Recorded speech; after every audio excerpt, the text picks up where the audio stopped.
Good bye mister chip का 3rd chapter है at Miss Wickett house. Miss Wickett के house में वो रह रहा था मिस्टर चिप, तो इसके बारे में पढ़ते हैं।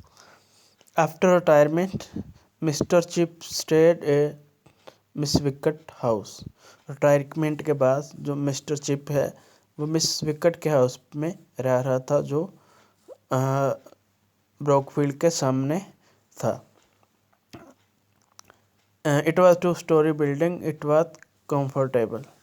ये 2 मंजिला जो एक इमारत थी और ये बहुत जो आरामदा था।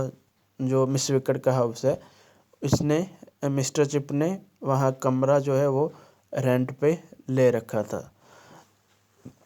It was opposite to school just across the road. ये स्कूल के सामने एक रोड है और रोड की दूसरी तरफ मिस विकेट का हाउस है। It help him keep his contact with school.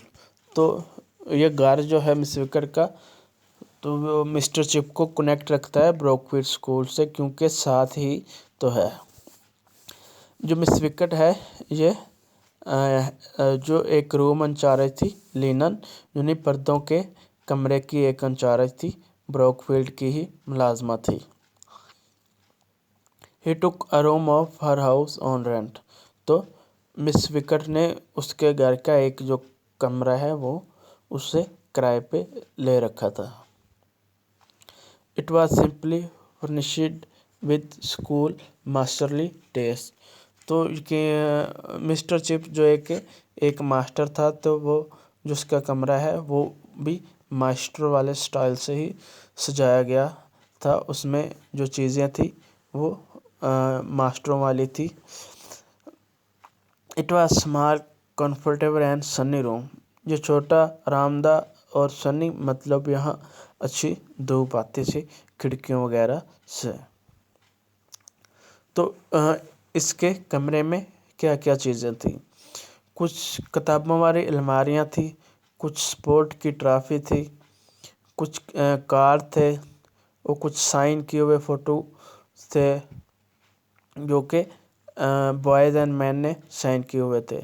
एक पुराना तुर्की का लेन था, चेयर थी, पिक्चर लगी हुई थी ऑन दीवारों पे, और डिटेक्टिव नावल।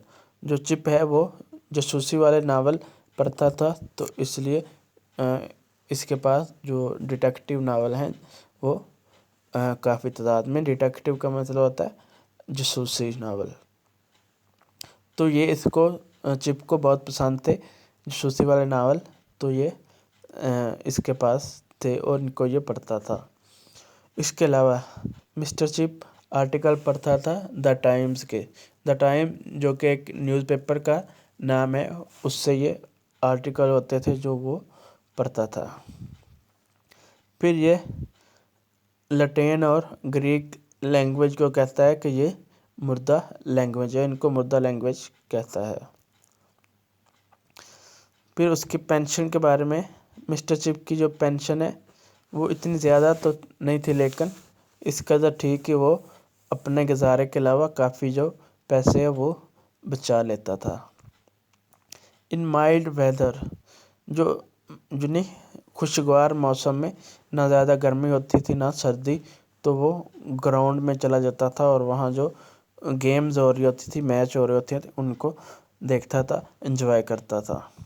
वो नए स्टूडेंट्स से मिलता, उनसे अपना तारफ़ करवाता, उनके नाम वगैरह पूछता, उनसे जो सारा कुछ पूछता। फिर इसके बाद वो जो लड़के आते थे मिस्टर चिप के पास आते, मिस्टर चिप उनकी खिदमत करता, उनको वो चाय पे बुलाता, उन्हें चाय पेश करता और साथ ही जो पिंक केक जो पेश करता, जो एक ख़ास किस्म का केक है। तो जो मेहमान आते थे, जब वो चाय बना रहा होता था वो बड़ा एंजॉय करते थे, यानी वो किस तरह बर्तन उठा उठा के जो चाय बना रहा है स्टाइल से, तो वो जो आने वाले मेहमान हैं बहुत एंजॉय करते हैं। Teacher said that he was a typical bachelor. تو اسی وجہ سے جو ٹیچر تھے وہ کہتے تھے کہ یہ ایک خاص قسم کا کنوارا ہے. جب اسے چائے بناتے دیکھتے تھے تو وہ ٹیچر کہتے تھے کہ یہ ایک خاص قسم کا کنوارا ہے. A new boy, Banksam, came to see Mr. Chip. He told that his uncle Major Colling was an old Brookfield. ایک چھوٹا بچہ مسٹر چپ کے پاس آیا جس کا نام ہے بریکسون، اور اس نے مسٹر چپ کو بتایا کہ اس کا انکل میجر کولنگ بھی ایک جو پرانا بروکفیلڈ کا اسٹوڈنٹ ہے. تو مسٹر چپ کہتا ہے کہ اس نے جو اس کا انکل ہے کولنگ ووڈ اس کو سزا دی تھی. وہ جمنازیم کی چھت پہ چڑھ گیا تھا بال حاصل کرنے کے لیے، اس لیے اس کو سزا دی. کولنگ ووڈ واز آلسو وہ اسٹوڈنٹ آف چپ. جو کولنگ ووڈ ہے وہ بھی مسٹر چپ کا اسٹوڈنٹ تھا.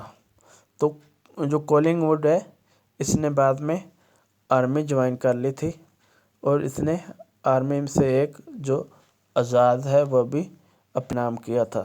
برٹش آرمی جوائن کی، اور پھر اس نے DSO جو 3rd رینک کا ایک میڈل ہے وہ حاصل کیا تھا. وہ ان کی آرمی کا ایک میڈل ہے، تو یہ کولنگ ووڈ نے حاصل کیا تھا اپنے کارنامے سے.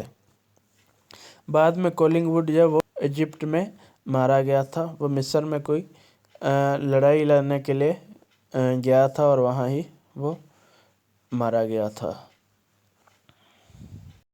اور 3rd چیپٹر میں صرف اتنا ہی بتایا گیا ہے. 3rd چیپٹر جو کہ کمپلیٹ ہے. اگر ویڈیو اچھی لگی ہو تو لائک ضرور کیجیے گا. اپنا خیال رکھیے گا. خدا حافظ.